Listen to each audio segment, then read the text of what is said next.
La filière française des medtech dispose d'un vivier de pépites à fort potentiel.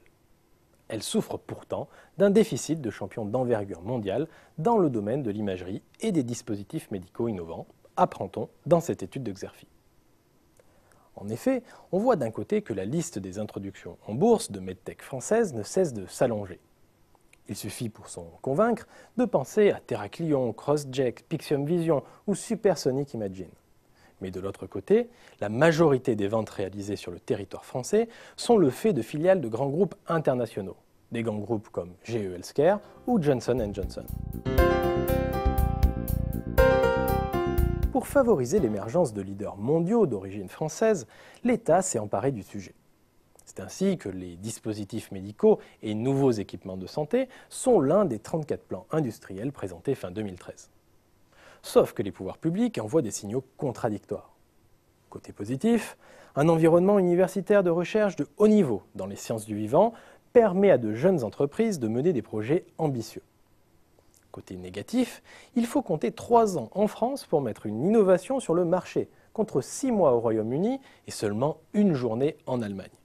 La faute aux lourdeurs administratives en France, puisque les garanties en matière de sécurité et de sûreté sont comparables d'un pays à l'autre.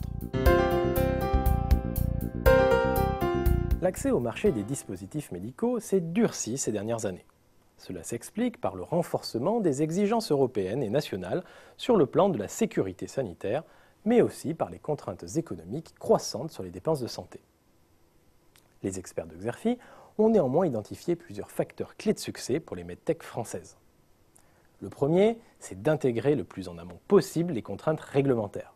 Faute de quoi, le temps de développement des produits s'allonge et leur mise sur le marché est retardée. Le deuxième, c'est de s'adapter aux modifications des processus d'achat. Autrement dit, les medtech doivent davantage orienter leur communication sur la valeur de leurs produits auprès de grands comptes ou de groupements qu'auprès de praticiens. Le troisième facteur de succès, c'est d'appréhender l'évaluation médico-économique comme une opportunité. En clair, les acteurs doivent se familiariser avec les études pour documenter les bénéfices médico-économiques de leurs dispositifs et ainsi obtenir une meilleure prise en charge.